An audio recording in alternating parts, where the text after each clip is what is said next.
웅장하면서도 꾸밈 없는 자연이 주는 편안함과 과거의 시간이 주는 설렘이 함께합니다. 추억이 뭉근하게 피어오르는 가마솥이 하나의 풍경이 되고 전통과 더불어 살아가는 사람들의 이야기가 있는 곳. 풍경여제도. 오늘은 느릿한 여행이 어울리는 곳, 경기도 양주로 떠나봅니다.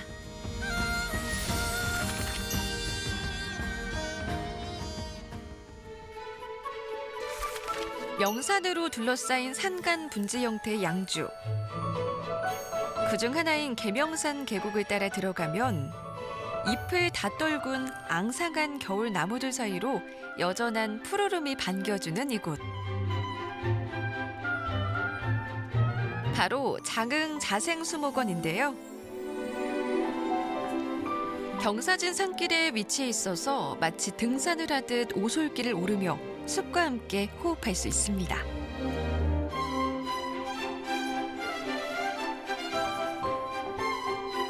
(100년이) 넘은 잣나무들이 뿜어내는 피톤치드에 머리가 맑아지고 가슴이 뻥 뚫리는 것 같은 느낌인데요.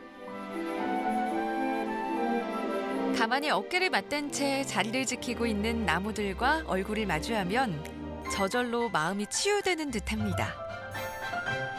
바스락거리며 인사하는 나무들과 동행하는 길.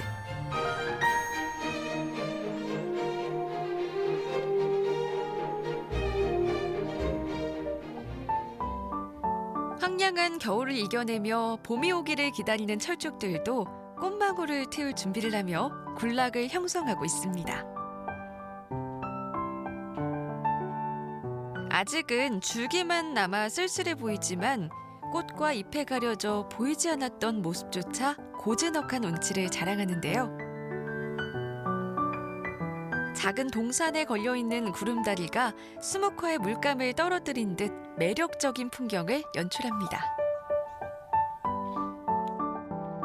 제가 가꾸기 시작한 건 한 20년. 그러니까 자연에 있는 그대로를 많이 이렇게 훼손하지 않고 자연 그대로 있다 보니까 그 다른 데와 같이 살림이 많이 우거져 있는 그런 수목원이고 서서히 도시면서 살림욕도 하시고 또 이렇게 천천히 보면서 천천히 느낄 수 있는 그렇게 관람을 하셨으면 좋겠다는 생각이 듭니다.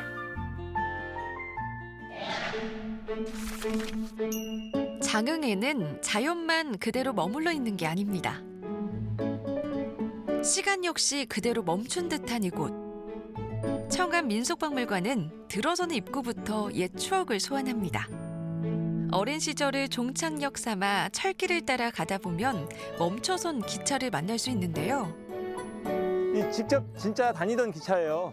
예전에 보시면은 이제 외관으로도 금방 아시겠지만 예전에 이곳이 신촌서부터 이제 여러 대학생들이 MT 오는 제가 굉장히 유명한 장소입니다. 이쪽으로 이제 MT들 오고 나면은 이제 낭만과 추억이 있었던 장소거든요. 그때의 추억을 갖다가 되새겨 보시라고 제가 저렇게 준비를 했습니다. 전시관 내부에는 실제 사용하던 물건들이 손때가 고스란히 묻은 채 시대별 생활상을 재현하고 있는데요. 일반 박물관처럼 열을 맞춰 있는 게 아니라 마치 보물찾기를 하듯 골동품들을 찾아보는 재미가 쏠쏠합니다. 오랜만에 만나는 친구처럼 반가운 마음이 먼저 드는데요. 잊고 있었던 어린 시절의 추억을 꺼내보는 시간. 이웃들의 속사정까지 훤히 꿰던 그 시절, 철 모르고 뛰어다녔던 동네 골목길을 찾은 듯 가슴이 뭉클해집니다.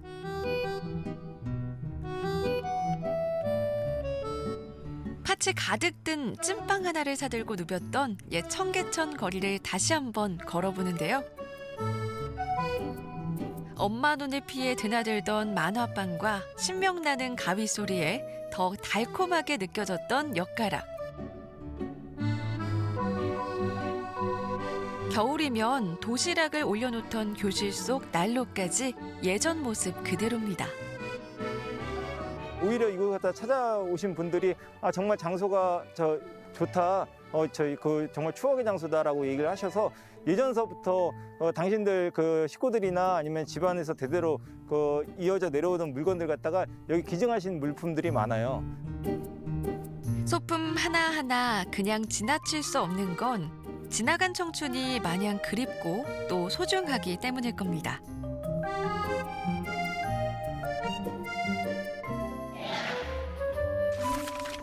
빠르게 흘러가는 세상 속에서 떨어져 나온 듯 양주에서 시간은 느긋하게 흘러가는데요. 마을 입구를 알리는 장승이 우뚝 서 있는 이곳은 맹골마을입니다. 수원백 씨의 집성촌으로도 유명한 이곳에 고향을 떠났던 청년들이 다시 찾아들면서 전통의 맛과 멋을 지켜가고 있는데요.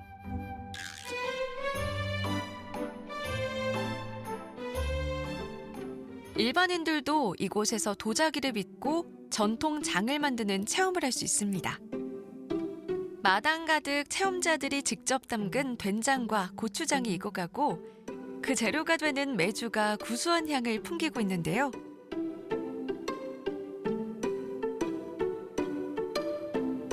뿐만 아니라 전통 방식으로 두부를 만들어 볼 수도 있습니다. 물에 불려 갈아낸 콩물을 가마솥에서 끓여내면 비린 맛이 사라지는데요. 눌러붙지 않도록 주걱으로 계속 저어줘야 하니 제법 인내심이 필요합니다. 들이는 시간과 정성에 따라 그 맛도 달라지는데요.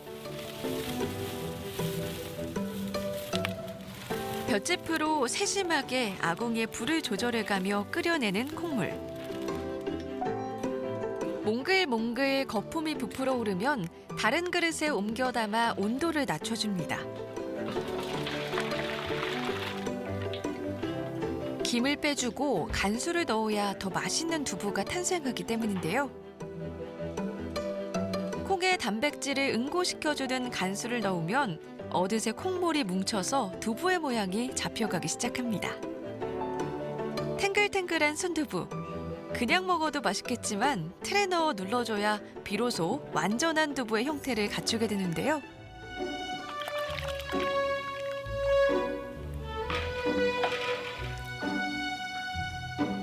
천으로 감싼 후 뚜껑을 덮고 돌까지 얹어주면 틀 아래 구멍 사이로 물이 빠져나가고 단단한 두부가 완성됩니다. 기계로 찍어내는 것보다 모양은 투박해도 손맛은 그 어디에도 비할 수가 없는데요.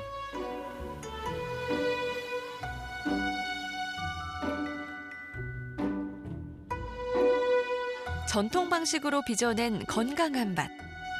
소박하지만 풍성한 이 맛이 세대를 이어주고 또 정을 나누는 매개체가 되어주고 있습니다. 도시에서 멀지 않은데 멀지 않은 곳은 이 공장이라든지 이런 것들이 너무 많이 들어와 있어요. 그래서 저희 마을은 아직 이제 그런 게 없거든요. 그래서 또 이렇게 오신 분들이 보면 아늑하다라는 느낌을 또 많이 받고들 가셔요. 그래서 뭐 유실수도 좀 많이 심어놓고 싶고 꽃도 좀 많이 심어놓고 그러면은 이쁜 마을이 되지 않을까 이제 그런 생각 갖고 있습니다. 네. 볼수록 정겨운 마을들이 독특한 풍경을 만들어내는 양주에선 김이 모락모락 피어오르는 가마솥을 만나는 게 그리 어려운 일은 아닙니다.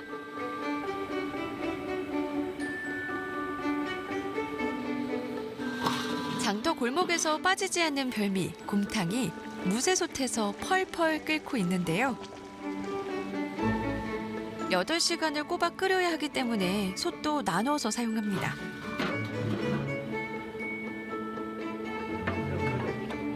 사골과 우족, 속꼬리 등을 넣어서 푹 고아내니 진국이 따로 없습니다.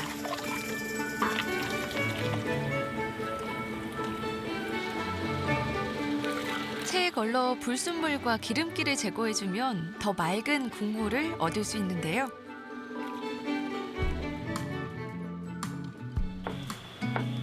국물이 완성되면 곁들여줄 고기를 썰어냅니다. 잘 익어 부드러워진 사태를 먹기 좋은 크기로 준비하고 고기의 잡내를 없애주고 향을 더해줄 파까지 듬뿍 썰어서 함께 뚝배기에 담아줍니다. 여기에 육수를 부어 한 소끔 끓여내면 곰탕 완성.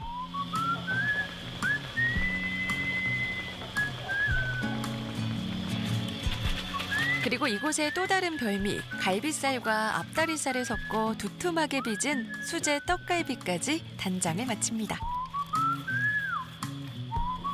다들 좋아하시죠? 저희가 떡갈비도 작은 게 아니거든요. 거의 판매되는 그램수가 170g인데 와서 드시는 분도 그냥 저희가 서비스 똑같이 드려요. 170g. 겉은 바삭하고 속은 촉촉하게. 육즙을 가두어 팬에 한번 구워주고 숯불에 다시 한번 구워 불향까지 입혀줍니다. 장터를 찾은 손님들부터 지역 주민들까지 곰탕 한 그릇으로 속을 든든히 채우는데요. 추위에 얼얼했던 몸이 뜨끈한 국물 한 사발에 금세 나른해집니다. 넉넉한 고기 인심에 몸보신까지 제대로 할 수 있는데요.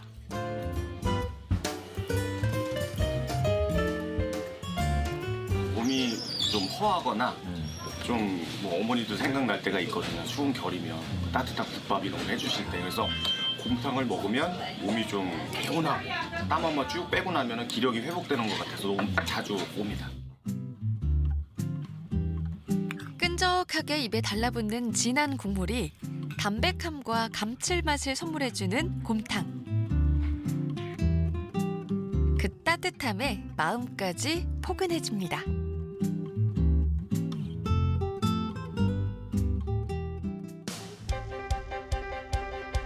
피톤치드 가득한 숲속의 집에서 이색적인 문화를 체험하고 계곡을 배경 삼아 겨울 맞춤 보양식을 맛볼 수 있는 곳.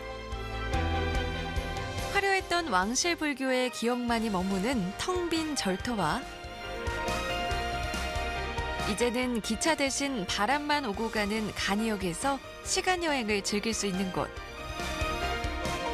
다음 주 풍경여지도 경기 양주의 두 번째 여정도 기대해 주세요.